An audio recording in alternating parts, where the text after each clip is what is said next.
feel like I'm in a sensory deprivation tank. And all there is to watch is this show.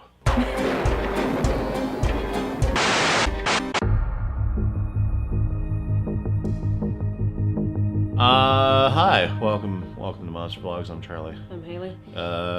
Chapter 7, Bathtub, Stranger Things. It's good. Bye. Looks like the 11th hour. And we have our heist movie. we have our heist movie. Except they all go their separate ways again. Well, they all come together first, and they all know what everyone else is dealing with. Yeah. Like we had the big powwow, and everyone knows what's happening. And Hopper got to save the kids. And science with the power of his punches. And science teacher's getting some action. So I like that. He's got a steady girlfriend. Yeah. I dig this. Steven is walking the righteous path once again, or for the first time. So, Steven blew off his douche friends. Yeah, finally. Because, I mean, when you're bloodied up, taking aspirin and, like, using a Coke to mend your wounds, that's when you gotta rethink your life. Yeah. Oh, yeah, my friend's a bit of an asshole. I like that this is the show that not only is such a loving send-up of so many 80s stories, it also kind of takes down a lot of 80s tropes realistically. Because how many 80s movies have those kind of, like, shallow, catty friends that never really get told off? Yeah. That they're like presented as the friends of the good guy, or friends of the good guy's crush kind of thing. And they never really get like, hey, this is actually a toxic, destructive friendship we got right here, and we need to call this out. And it also kind of, because this is the episode that kind of deconstructs the doofy 80s sitcom dad stereotype, because all through the thing, like, the plot signifies that you should not take Mike's dad seriously. He's the guy that's kind of oblivious, that says the hokey things. He's like, my son with a girl? I don't know about it. We should take the government seriously. They're on our side. It does that, where when actual serious dangerous things are happening, the guy is so invested in the status quo and so oblivious to the needs of his family. Like, that 80s sitcom dad stereotype is actually dangerous, because it's basically letting the wolves in the hen house. Yeah. And you can see, like, the mom is really chafing against it, but because it's the 80s, and culturally whatever the man says goes, her concerns are not validated, and she is not taken seriously by him. And that entire stereotype that is not taken seriously and isn't given, you know, its comeuppance in actual 80s film is retroactively given that by this series. Yeah. I really love that part of it. And then it also kind of deconstructs the whole, like, E.T. aspect of all this, because with 11 being, like, the otherworldly thing that they're harboring, and they're riding on bikes away from the government. And suddenly there's a blockade in the form of a van. I'm like, oh, they're going to fly. Da-da, da-da-da-da-da-da. She flips the van over them.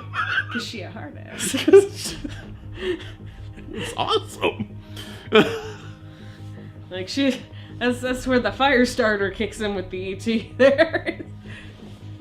Like, it's not all Spielberg and end of AI. This is Stephen King we're talking about. This ain't Spielberg. It is hopeful.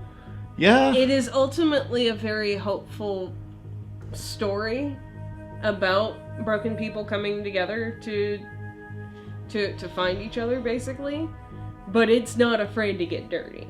Like, this is a story that's not afraid to get dirty, to fight for what it wants. Yeah. And the characters aren't afraid to get dirty. And we have finally discovered the fate of Barbara.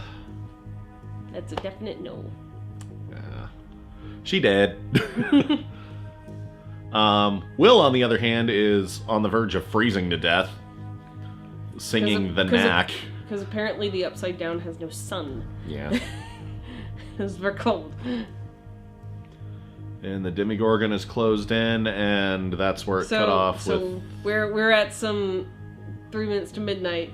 Yeah. kind of worries here. And then all the stories converge together so that they could all help 11 get her sensory deprivation tank on, and then they converge back to what their perspective focuses are. Which just goes back to like the flashbacks of her going in the sensory deprivation tank with, you know, whatever the dude's name is. Brenner, yeah. But like instead, those preparation montages were so sterile and like clinical. They were. When in all reality, you just needed a kiddie pool with the right amount of salt and the right temperature. Well, that's actually the closest to an actual sensory deprivation tank. So like the science is right on the show. And maternal support from Winona Ryder. Yes. Yes. That's what this was missing. Obviously. Apparently. That's all 11 needed was a mommy. Yeah, literally. But like, I remember when Jack and Josh first watched this, they noticed like the science was right because they depicted an accurate sensory deprivation tank. Yeah. They just chose to grow Cronenberg with it in the lab scenes because it was fun. Yeah. Yeah, like I'm noticing that that Brenner is sort of taking on the appearance of David Cronenberg himself. Just a little bit. Yeah. So, and that also ties into the look of the gate for the upside down. Yeah. But my point with the comparisons between the preparation montages for each sensory deprivation tank is the first one, it felt like a NASA thing. Yeah. Like she was a weapon that was about to be deployed, but with the group, like it's almost like a home DIY project. They're all doing it together and for each other. For each other, for information, which Nancy got closure, sort of. Well, she's gonna get closure because she's gonna kick David Gorgon's ass. Spoilers, jeez. I'm going on her attitude at the end of the episode. Yeah, she's kind of taken on like a Sarah Connor vibe. Yeah, well, more Nancy at the end of Nightmare on Elm Street, where she goes like full Home Alone. Yeah. She's not going full Home Alone in this, is she? I don't know. I don't remember the exact specifications. I don't know. I can't tell you. But my point was that the three storylines do go their separate ways at the end, but they go their separate ways for each of their three motivations, which kind of they all work towards the same end. Because Joyce and Hopper go to find Will. That's always been their motivation. But they end up at raison d'etre. But they end up at the lab, though. Which is where the gate is. Oh. They don't know about the forest gates, that's right. Yeah, those are kind of like, you can tell like how the bark kind of goes in and out. That's like a temporary gate. It's like the ripples that go out from a whirlpool without... Yeah. But like their goal is to find Will. Yeah. The Nancy and Jonathan's goal is to kill the Demogorgon. So they're going off to do that. Then what are the Stand By Me kids' goal? The kids' goal is to protect 11. That's fair. Their goal is to help and protect 11. So, but all these three things work together even though they're separate. So now that they're on the same page, they are all working together even if they're not in the same space. Cool. I like it. This is where it hits me. Yeah, this is a good episode. I thought it was a little short, or either that or was it felt short. It felt short because it was like really amazingly paced. Yes. Like now that we have all the puzzle pieces together, there's a plan of action, and they are attacking that plan head on now. Mm-hmm. And we'll see where we go from there with the next episode and the season finale. So we can get to the next season. So we can get to the next season, and oh man, that next season, they're speaking my language with all the 1984 references. Holy including crap. Ghostbusters costumes. Ghostbusters costumes. The second trailer that dropped mentioned Nightmare on Elm Street. And New Coke. Because hey. But yeah.